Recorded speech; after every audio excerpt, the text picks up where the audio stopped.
Rapaz, essa aqui foi uma vitória que foi sofrida. Tivemos bastante problema no primeiro, no segundo treino. Praticamente não conseguimos treinar, acertar a calibragem do caminhão. O pessoal trabalhou muito forte em cima disso. Conseguimos recuperar. Fizemos um bom warm-up hoje. Mas hoje saímos lá de quinto e viemos para essa primeira posição.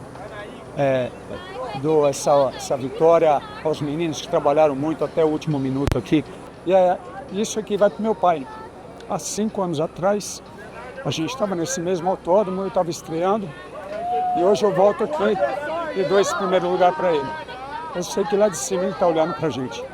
Obrigado e valeu, galera.